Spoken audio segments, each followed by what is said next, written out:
the diocese basically put words in my mouth by saying that I wasn't, I could have been more discreet or more prudent, which basically meant secretive. And after the sex abuse scandal in 2003, I had it with secrets. Mm-hmm. That whole mess destroyed so many lives. And I was still angry at the institutional church for the stupidity it showed in dealing with this problem for so many decades. Uh-huh. So I wasn't about to do anything secret. So feeling bullied, I decided to leave the priesthood within 2 weeks. I was just so fed up with everything that was trying to put me in this box. And at that point, I was, forget the box.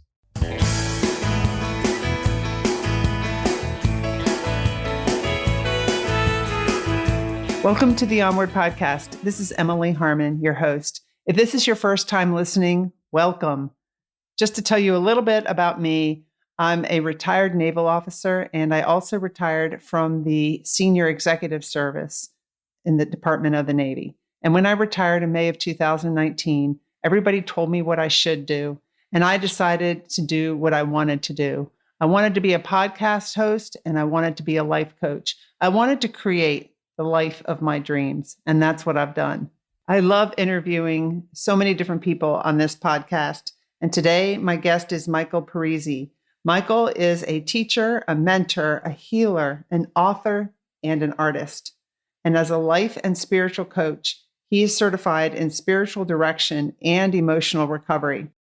As a Catholic priest who decided to leave parish ministry after over 3 decades, Michael has a unique perspective on how to guide others through self-awareness to pursue a new life. In this episode, Michael and I talk about his transition from priesthood to civilian life as a life coach. And Michael shares his values and his focus on coaching and spiritual direction work. Michael says we are our own best rescuer, and he gives us some tips on how to do that. We also talk about the effects of childhood emotional neglect and childhood family dysfunction. Michael's vision for the future is to help make the world a more loving, accepting, and generous place for all. Michael, welcome to the Onward Podcast. Thank you, Emily. It's a pleasure to be here. I've been looking forward to this.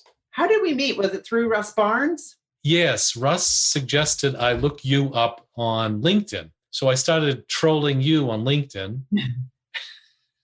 And then we set up an appointment to talk, and we talked on Zoom, and we started getting to know each other. Yeah, the first appointment, our first talk we had, I remember, you were kind of bedraggled, to tell you the truth. You had been busy, crazy, and you looked like, oh my goodness, this poor woman has been killing herself. And so hopefully I look better today. You look great today.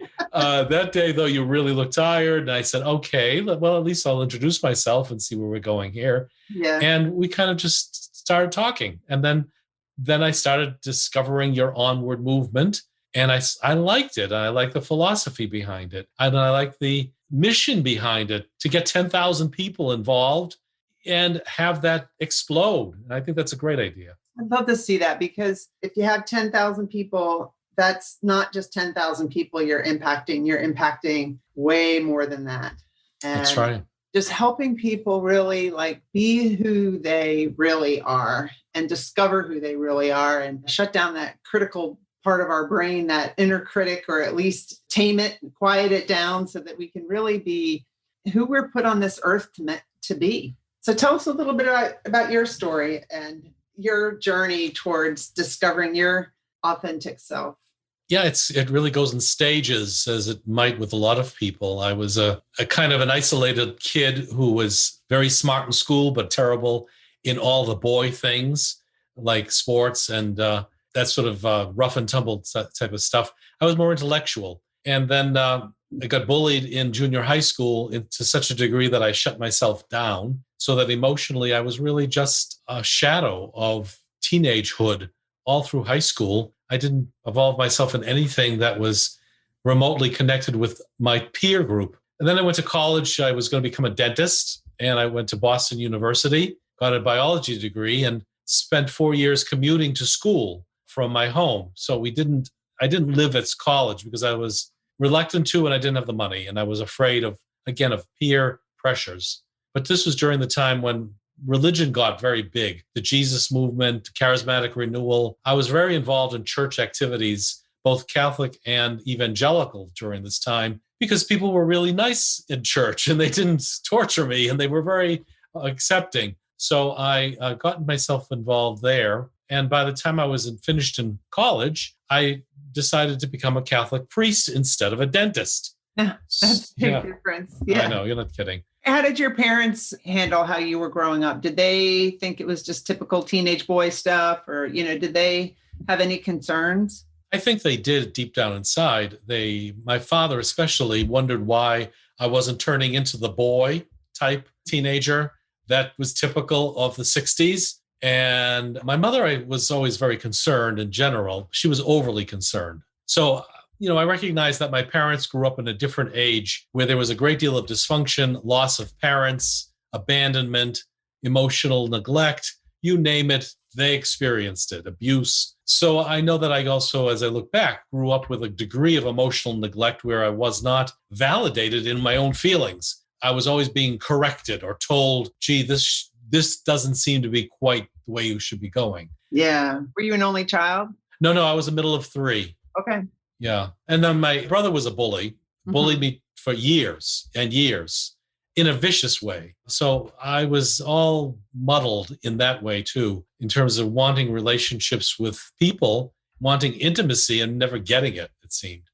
But of course, I shut myself down and I wasn't about to get very much intimacy. So eventually I got to college, seminary rather, and discovered during those years that I was gay. I didn't have any clue that I was gay before that. I often like to tell people I had my first passionate kiss at the age of 48. Wow. Yeah. Wow. That's how much dating I did. Wow. Yeah. Do you think you knew deep down inside, but you didn't let it come out, didn't want to admit it? Or do you think you just really didn't know?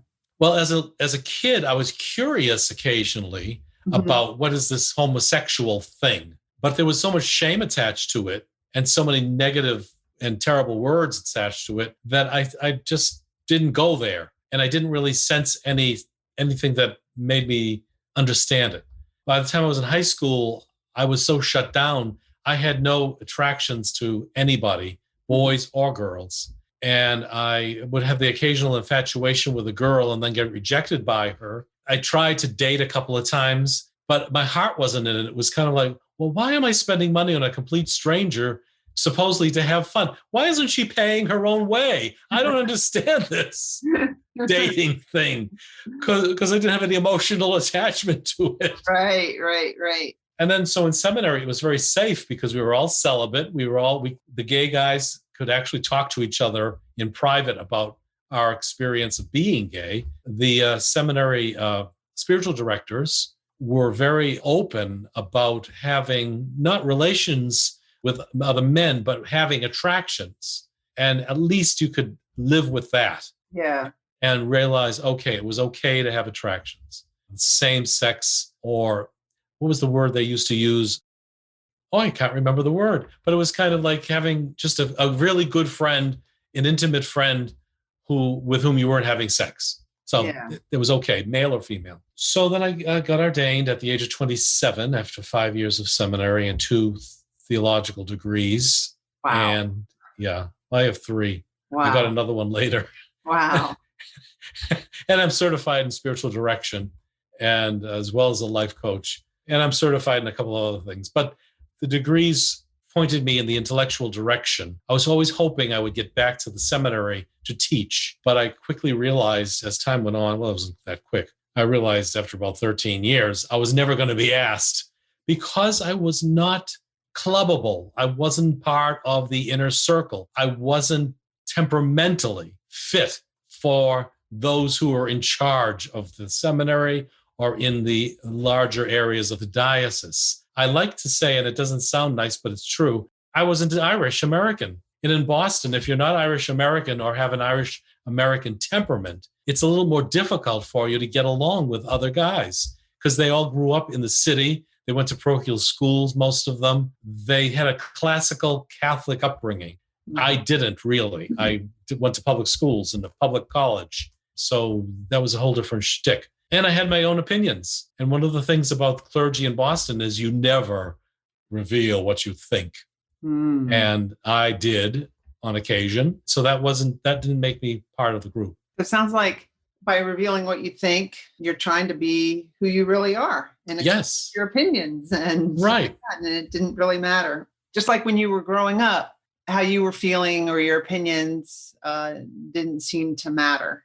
Yeah. And yet I still plowed through all the way growing up. My parents were supportive enough to let me be myself, even though they didn't understand me at times. So I loved car models and I used to make those. I loved art. I loved to draw. I loved to garden. I've been gardening since I was 6 years old. So they were very supportive. And I just continued plowing on in my priesthood, trying to be who I felt I needed to be in that moment. Strong sense of mission. Right. I guess kind of like the military, strong sense of mission. You've got to fit in. The military is my background. Yeah. So, yeah. But then you decided at some point in your life to leave the ministry.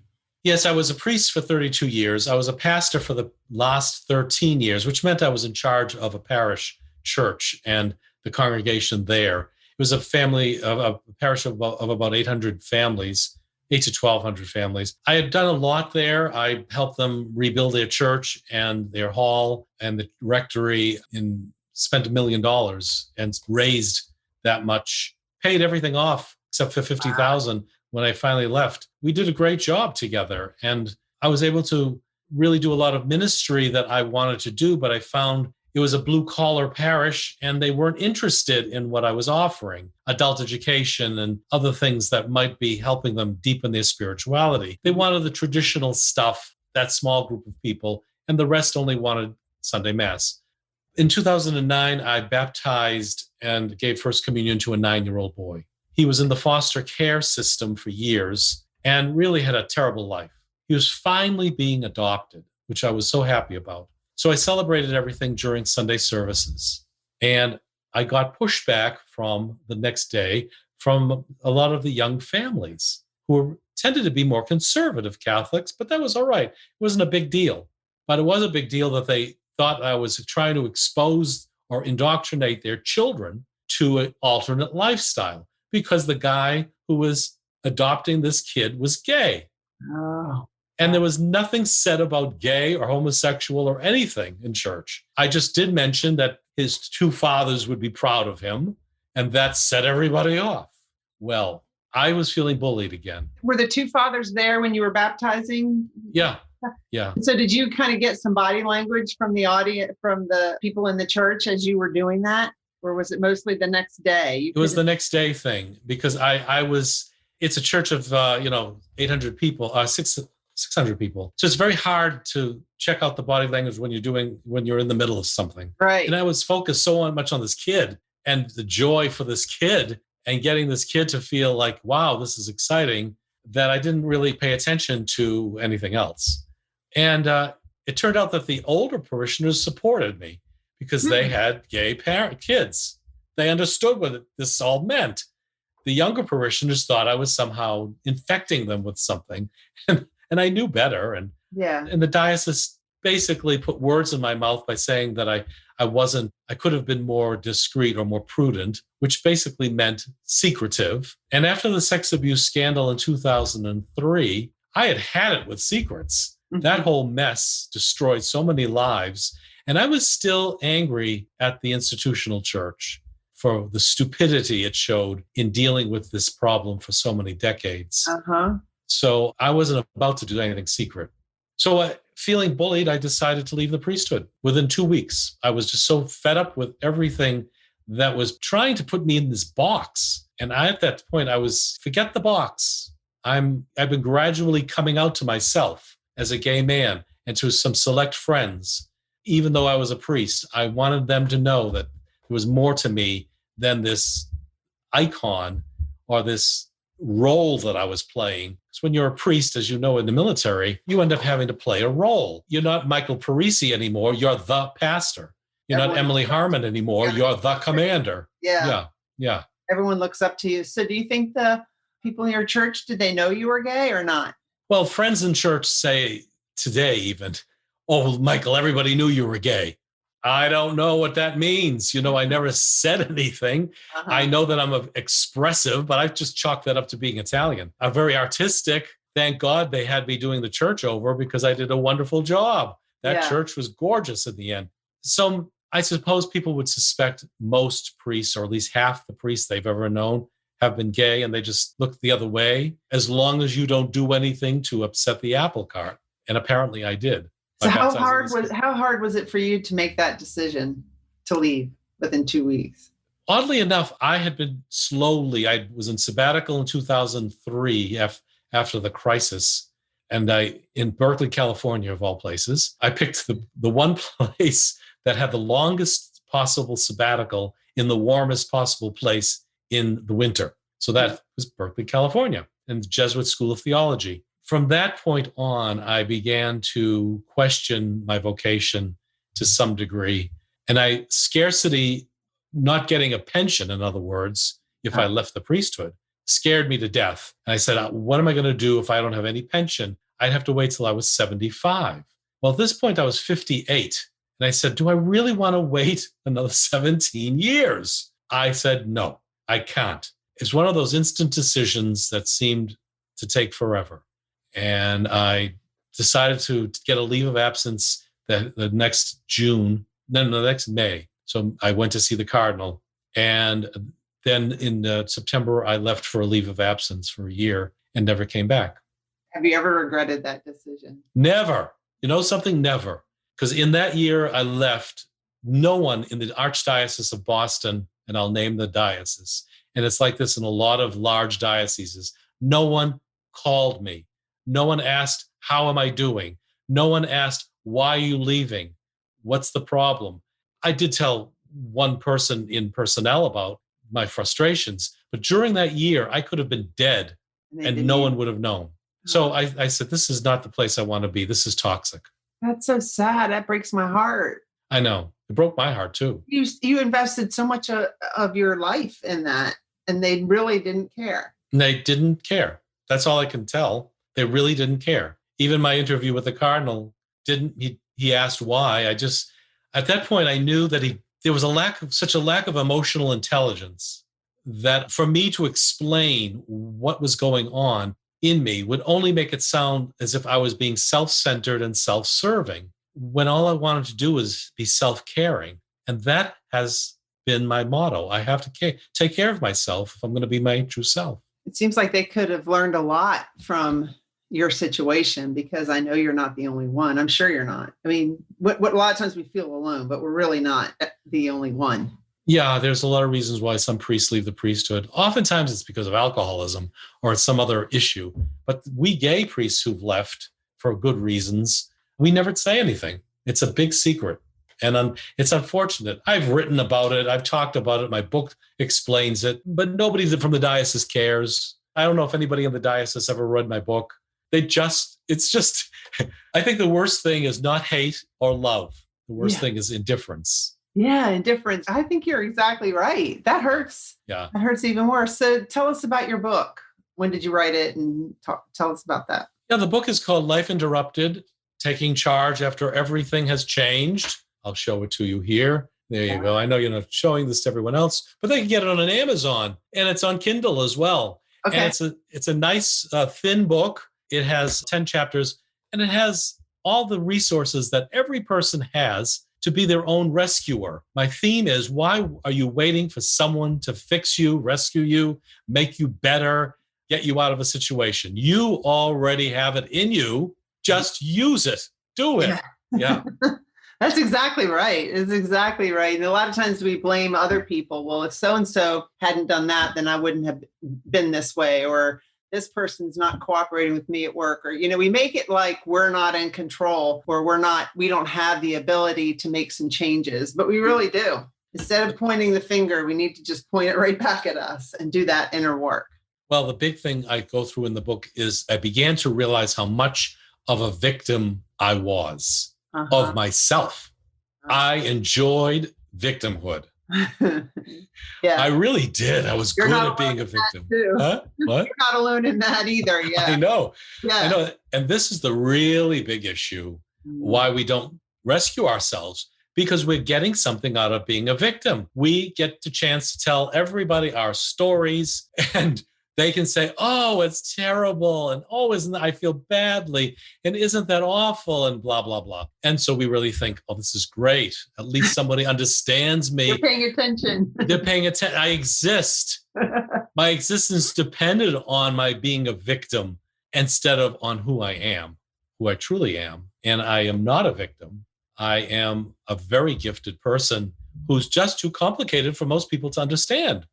That's all. I have many layers to my life. And as a result, my high empathy and my high intuition and my abilities to help other people as a highly sensitive person enables me to be a real powerhouse for people. That's why I call myself the saboteur slayer. I get into their little heads and I take out those saboteurs and say, here they are. Let's get rid of them and change them and shift them to something else. That's very interesting.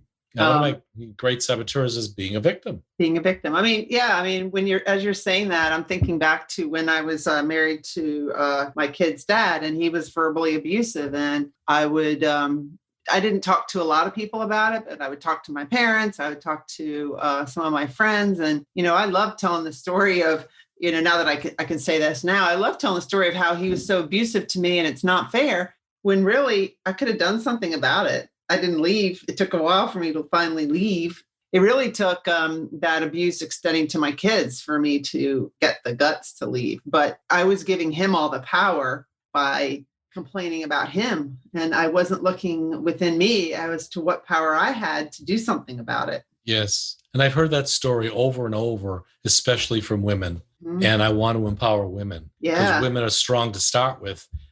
The fact that they've put up with this garbage for so long tells me how strong they are. No one at work would have ever known what I was putting up with. So, a lot of people are good at hiding it. Yeah. Oh, yeah.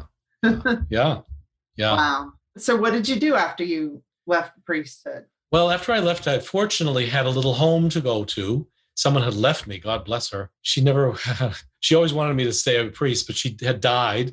So I was okay with that. Uh-huh. And I left the priesthood, went to my house and tried to figure out what my next steps would be. I cleaned houses. I did different kinds of jobs and little jobs, working wherever I could to make a little money off hand. I had some savings, which helped.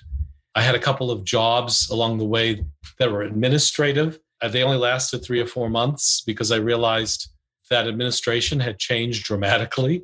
And I was having meltdowns left and right because I just couldn't handle this sort of multitasking craziness that had nothing to do with people. Yeah. So I just said, oh, this is nuts. So even though I left those jobs, I then discovered life coaching. I went to a retreat at Eastern Mountain, which is an LGBT retreat center up in the mountains out of Troy, New York. Great, wonderful place. They have wonderful programming and places. It's a place to go to discover yourself and your deeper spirituality, as well as your sexuality. And it's a wonderful place. And I was talking to one of the life coaches there, telling my story, and he kept shutting me down. And it was like, what do you mean? You don't want to hear my story? This is important. This is what I'm about. And he basically said, it's not what you're about. I don't want to hear that. What do you really want to do? Now, starting today. Man. Yeah, it's very challenging. And he said, why don't you just become a life coach? And I said, I'll think about it. And so I went to Coaches Training Institute, CTI.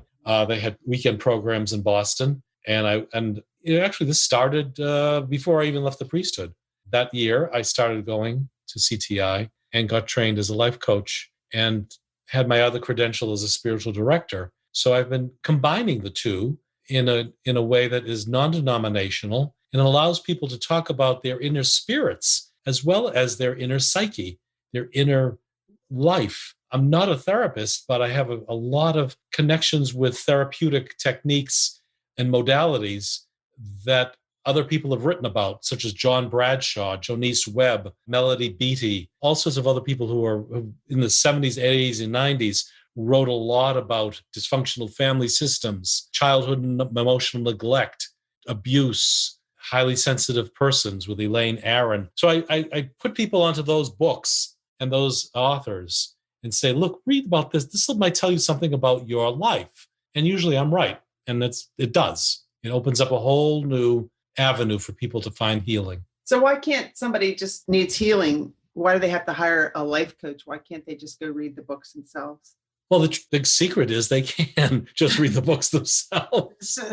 No, but I mean, however, yes. There is a however. However, most people do get to a point of being stuck. They're stuck somewhere. They want to achieve something in particular.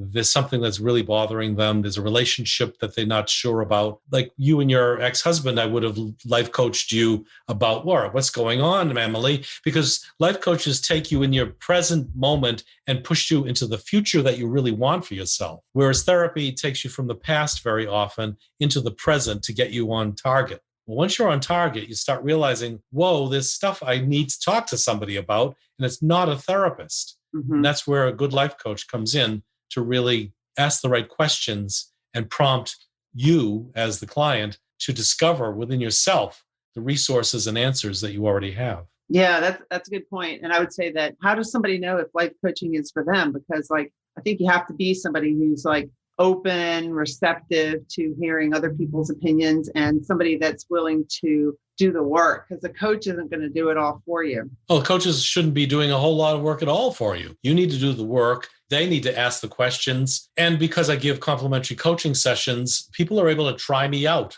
and for a test ride and see if this is someone they really want to work with. And if they're someone they are someone I want to work with. Yeah, that's a good point. And somebody that you can help. Yeah.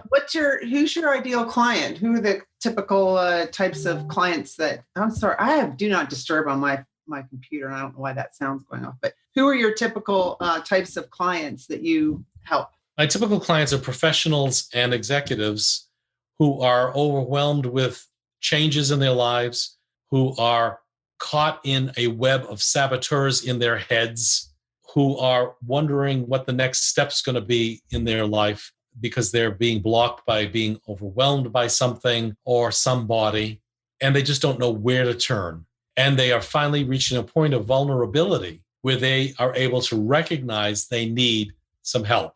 And I work with them usually twice a month, sometimes 3 times a month, for 4 to 6 months. Usually we can resolve everything and come up with some real insights to help them grow further. I have to admit that I've been very successful in all of that. And it doesn't make any difference who I'm working with. I don't see status or lack of status as a problem. I just talk to the person, talk to their heart. Yeah. And I do it all over the phone. It's rewarding. It is. Yeah. It's rewarding. I just don't know, but did you keep in touch with that 9-year-old boy and his parents? Or at one point I did contact one of the fathers and they changed churches. They seemed to be happy.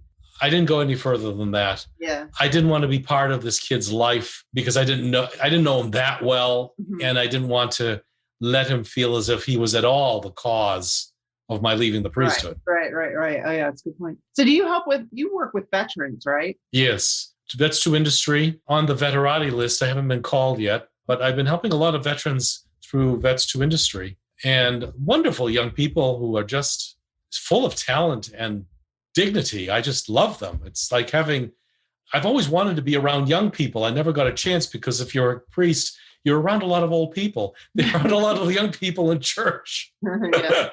So it was great to see these young people, and I love working with them. Yeah, so Veterati, I mentored through that. That's a cool program. I think it's sponsored or funded by USAA, the insurance company. But basically, anyone who's a veteran, ideally, I think a lot of them are veterans in transition, leaving the government. The military is the kinds of people that I end up talking with. But it's a website where they hook you up with mentors, and then Vets to Industry is something similar with more of an industry helping the vets find what they're going to do next when they leave an industry, whether owning their own business or going to work for another company, and how they translate their talent and their skills and abilities that they got as a veteran to industry. Yes, that's a lot of what I do too. As a civilian, I've never been a veteran, but as a civilian, I like to tell them, look, nobody cares in the civilian world what you did in the military. They really don't care unless it was a skill. Okay, but your skills are all with letters behind them, and no one understands them. So let's talk about what is it you accomplished?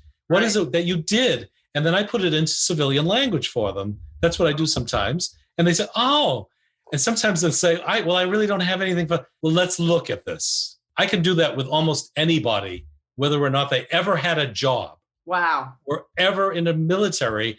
I can come up with a bunch of skills that they have that are transferable into business or into work. Skills that they don't even really know they have. And that's the thing with a coach. You can help pull out skills, knowledge, a lot of stuff. You can help the client figure stuff out that they didn't even know that they could figure out by themselves. Yes. So explain a little bit more about how you're your own best rescuer. Yeah, I have allowed it to become more intuitive so that I don't wait until there's a horrible crisis. Usually there's a crisis. Crisis is a word which means decision in Greek. So I don't mind coming to a crisis point. And that when I get to that, I know what I'm feeling in my body. It's a heavy feeling in the head. It's feeling like I want to cry. It's a feeling in the pit of my stomach that something's not right. So I say, okay, Michael, what's going on? And there's a crisis here. What is it? Right. The surface is some event that just took place. For instance, I was telling you about having a small car accident yesterday. That was my trigger. Then I went into some of the work that you were giving me for homework. And I said, now, how are these related? Because I feel lousy in both places in the same way. And I started looking at that and asking myself, what is it about this issue that I'm now dealing with in my homework that is forcing me to look deeper? So I begin to ask questions of myself, and I just open up a little bit of it's like a visualization of opening up a trap door and letting something flow in or out of it in my heart. So this trap door is like a portal to truth. And I say, I am opening that up to get something new insight. And I wait. Then I just wait and I think about it when I have some time during the day. Like, what's going on here? Why do I feel sorry about myself in this area? What is this experience trying to tell me? And so sometimes I'll ask my inner child, I'll say to little Michael inside me, what's going on? Obviously, I am not taking care of you. So you need to tell me why and what's going on. And that's how I came up with the insight today or yesterday. Michael, you're afraid of being happy. Yeah, you started with what was your question? Do you remember? I forgot what your question was. You had this question, and it had nothing to do with whether you're happy or not or whatever, but your answer after you did that work was completely different than what you thought the answer would be. And so you said, so we're talking about like the homework I gave you, you're in a 7-day mindset for personal transformation challenge that I'm doing in the Onward movement. And every day I give you guys some homework. So I appreciate you participating in it. But there's so many things that you just said that I didn't always do. Like first, you said that you noticed how your body was feeling and where in your body you were feeling something. Because I know that for me, at least, I was always so busy. I never noticed what my body was feeling like or where I was feeling something. And so that really gives you some insight. And then asking yourself what's really going on.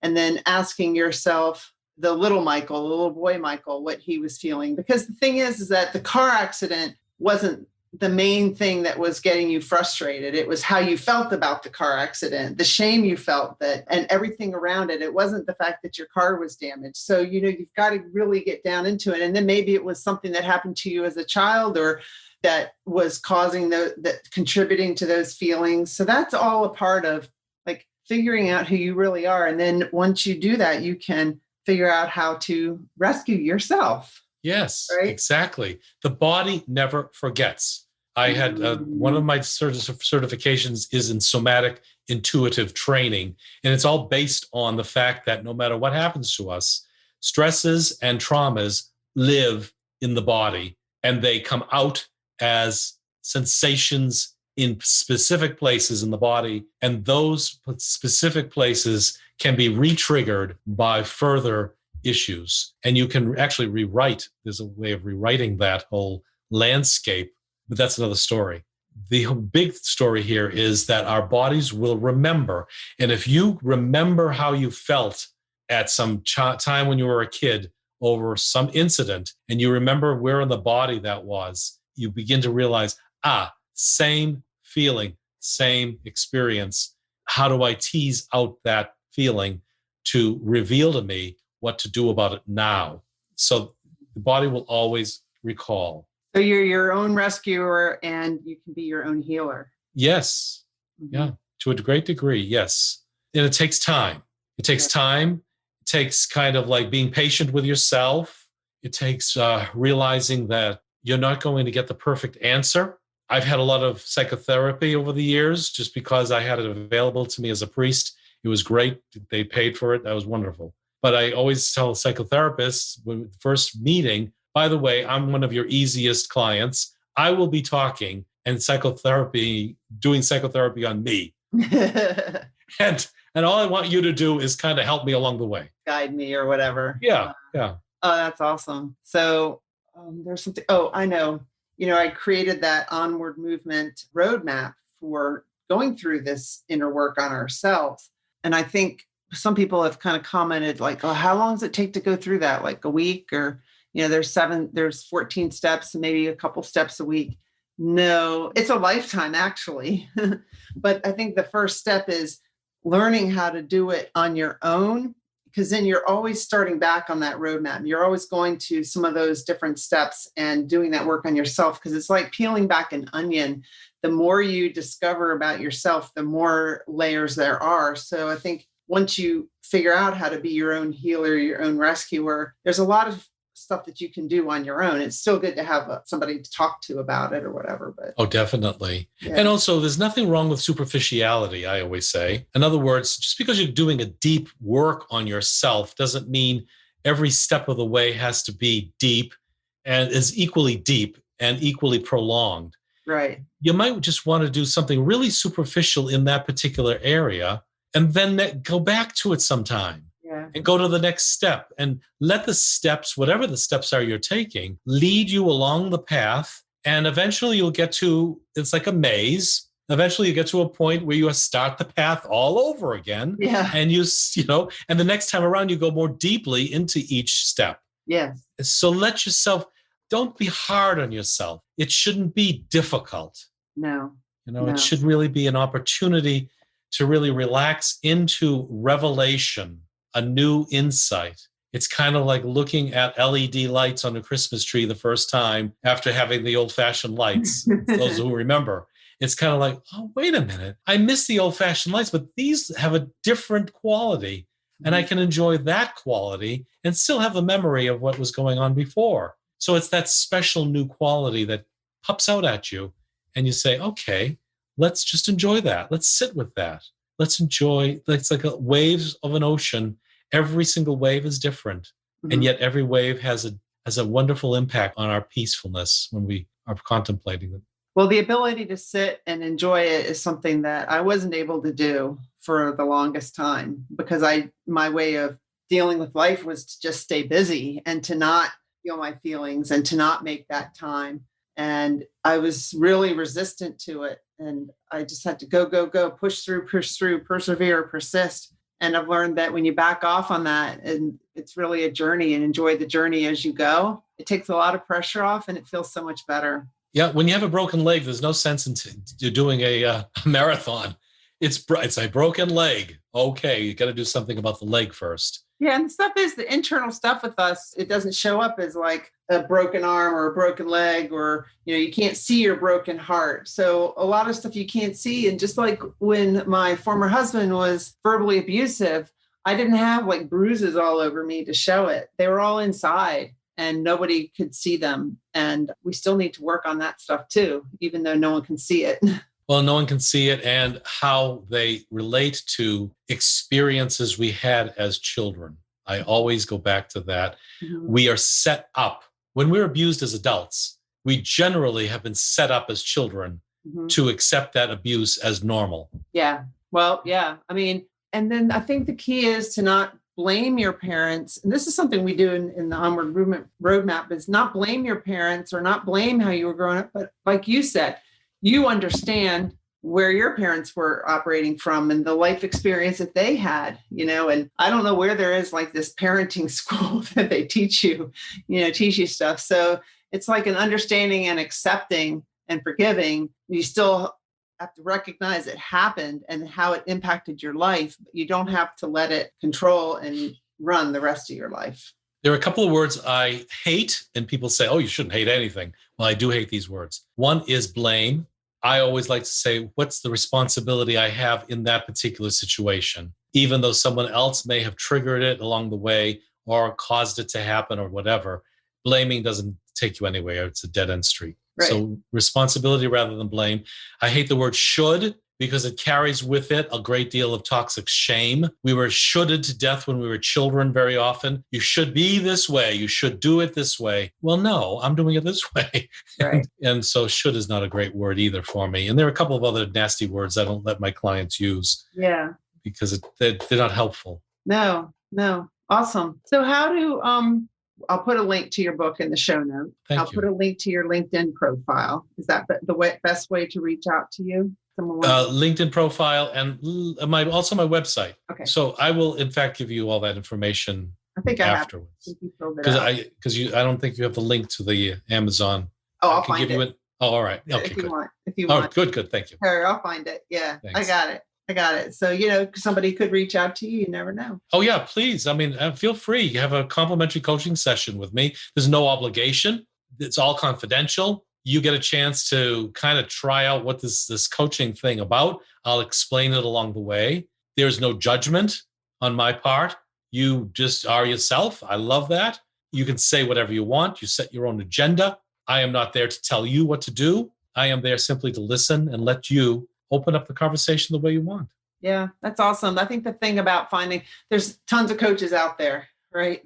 Tons of them. Yeah. Just like there's tons of potential husbands or tons of potential wives. You've got to figure out the ones that you feel connection with, because that's what's going to make it a good coaching relationship. And the coach has to feel the same connection and feel like they can help you as well. Yes. Yeah. Thank you, Michael, for being on the Onward podcast. You're welcome, Emily. Thank you for asking me. Thank you for listening today. I put a link to Michael's book, Life Interrupted, Taking Charge After Everything Has Changed, in the show notes. I also put a link to his website. From his website, you can set up a coaching call with Michael. I know he would love to talk with you. I also put a link to my Onward movement in the show notes. The Onward movement seeks to help you embrace authenticity and release the fear of judgment so that you can create the life of your dreams. And I've kicked off the Onward Accelerator group coaching program. I also put a link to that in the show notes so you can learn about it. You can join anytime. It's a 4-month program, and I'd love for you to check it out. You can go to my website, emilyharmon.com, and schedule a call with me if you'd like to discuss the coaching program further. Thank you for listening today. Have a wonderful week.